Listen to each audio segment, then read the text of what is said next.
Guys, welcome back to the channel. Thank you for stopping by and taking your time. You're awesome. If you're new to the channel, my name is Alexei from We Love Samples. Welcome on board.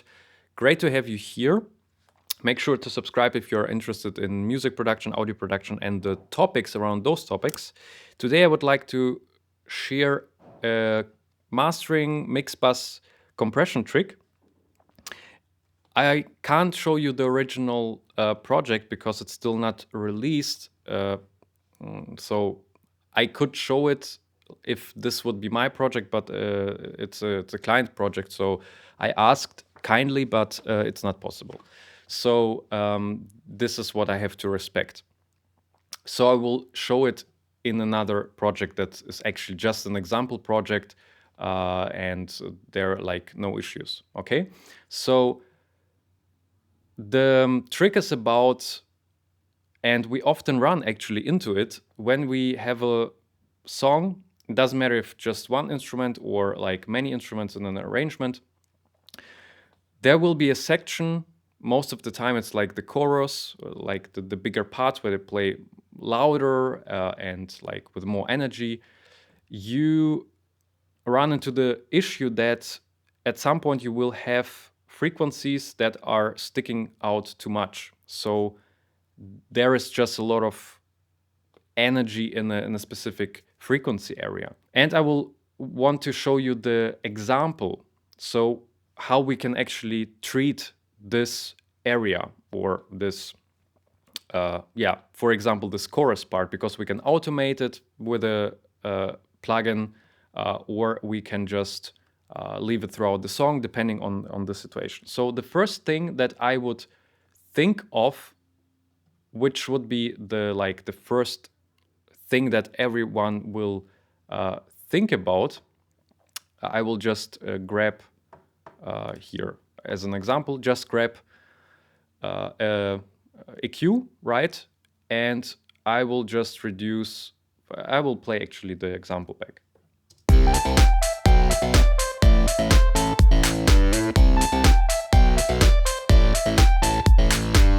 Okay, so you hear like this melody, the synth is somewhere around 800 hertz to 1 kilohertz, and we can just grab the EQ and pull it down. So we will have those type of bell filter that goes until what we think is right, and we could already like solve this issue. So we can just sculpt those frequencies that are sticking out too much a little bit. Just reduce them, right, in gain. We can do it, of course, on the single channel, but I'm just talking now about the mix bus or the master channel. Okay, so this would be the first thing. The second thing what will come to our mind is like the same, let's say at 800 something hertz, and we can just try to use a dynamic EQ. So every time the song plays,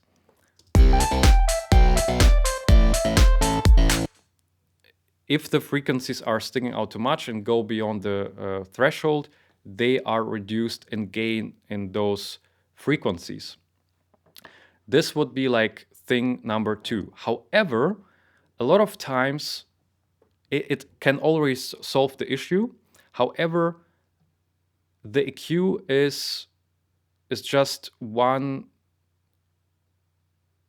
kind of sonic plugin that we can use, and it's just one sonic example of this. And I came across a great plugin already many years ago, and you can actually try to do it with just stock plugins as well if you don't have this plugin. I will open it. It's called the from Tokyo Down Records. It's called Kotelnikov, and it's the kind of the pro version, the Gentles edition. It's not actually a lot of money. It was like 40 euros, I think. And the cool thing about this compressor is, because most of the time I use it on mix bus or mastering, in the mastering stage. So when I unbypass it, we have like the knobs that we know, like the threshold, the ratio, attack, etc. This is not important right now. Important is that the compressor is special in terms of this FDR. FDR is, I will switch on this question mark, and it's called frequency dependent ratio. Activates frequencies dependent ratio, FDR, of course.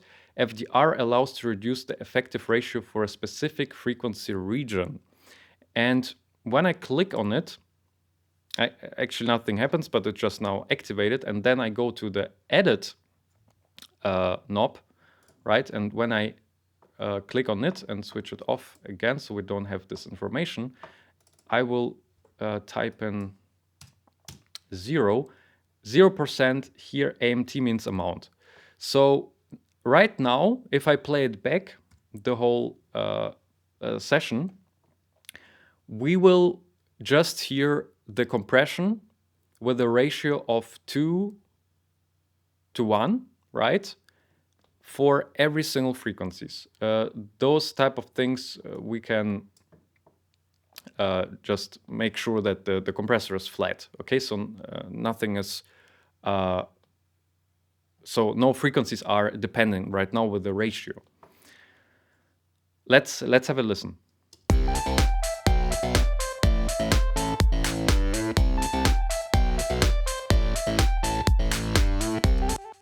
Of course, the gain reduction is too much, but right now it's not important. Now we will say, okay, but we have a lot of like energy in between what I showed you before, in between like 800 hertz, 1 kilohertz. What we can do is we can say like let's choose 880 for example, because the synth was playing there. And now we can say, please compress the frequencies around 880 hertz with the ratio of, if we go to 100% minus, of 2 to 1. The ratio is here, okay? Meaning, what does it mean? That everything around this 800 hertz, 1 kilohertz, 700 hertz, 900 hertz, this area will be treated with a ratio of 2 to 1, the compression, and everything else, so the higher frequencies and the lower frequencies, are more or less left alone. So they are, or they can still breathe. Why do I want to show you this? Because the sonic, so the sonic of the song becomes just different compared to the dynamic EQ or just sculpt out the belt filter within the EQ. Let's have a listen again.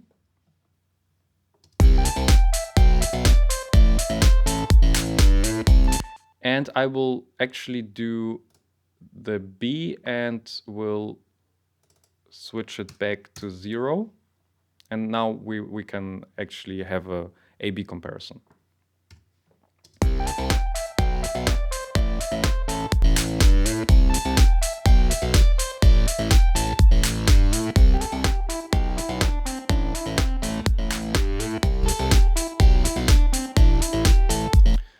So as you hear, I don't have to listen to it because I know what will happen in the background. But the point is that the lower frequencies are more or less left alone, meaning that they can still breathe. And usually, when we like listen to, when we work on the whole session before, we already compressed a lot. So as you see, like I have BX console.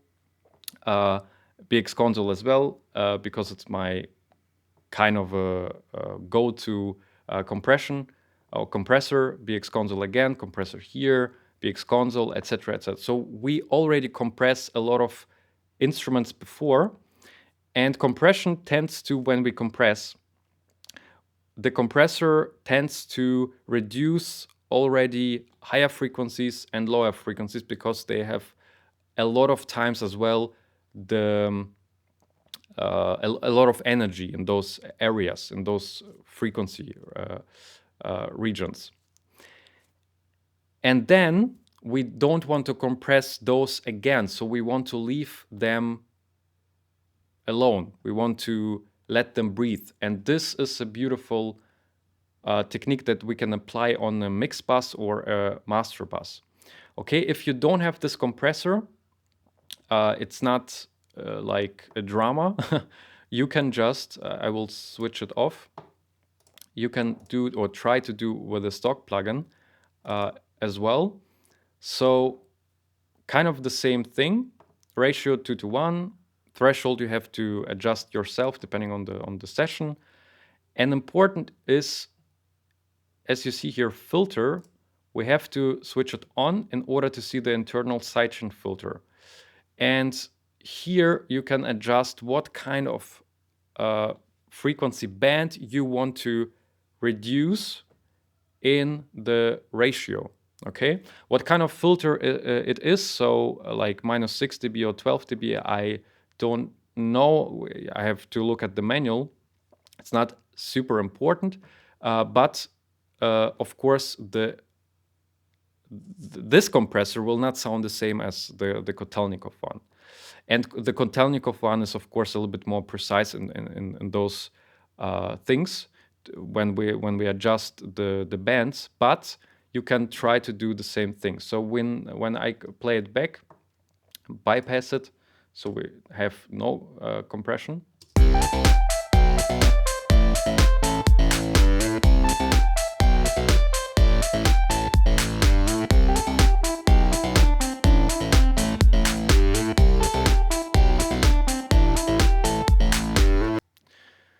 So as you hear, we can really tame down the frequencies that are sticking out too much and make the whole song, the whole mix a little bit more coherent and kind of as well glued together, because those frequencies are not sticking out too much.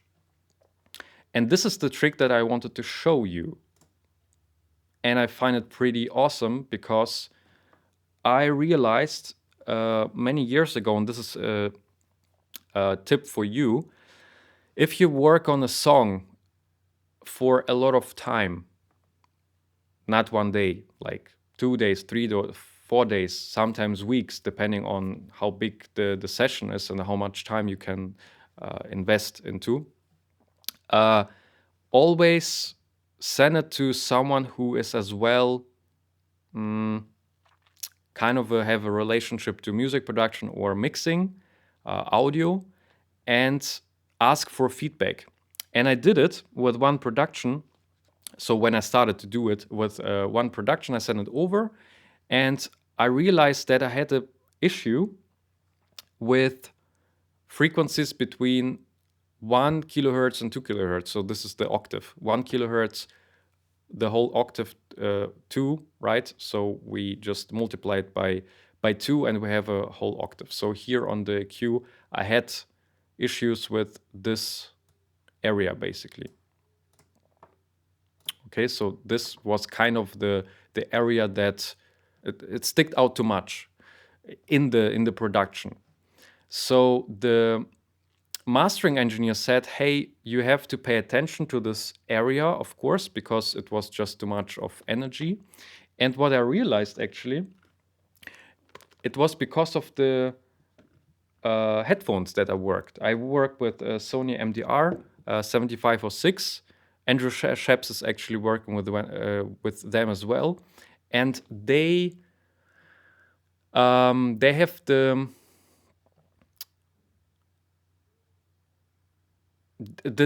area with those headphones is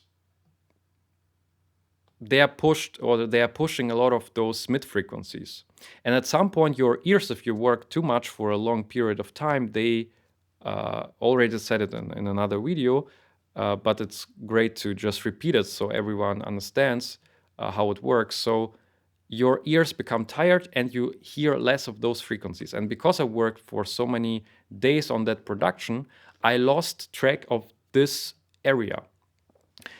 And of course, what he did is he just compressed this area, and the song became more coherent, more glued together, and sounded overall better and more professional, because those frequencies were just glued into the production. And this is a beautiful trick that you can apply and try it out for yourself.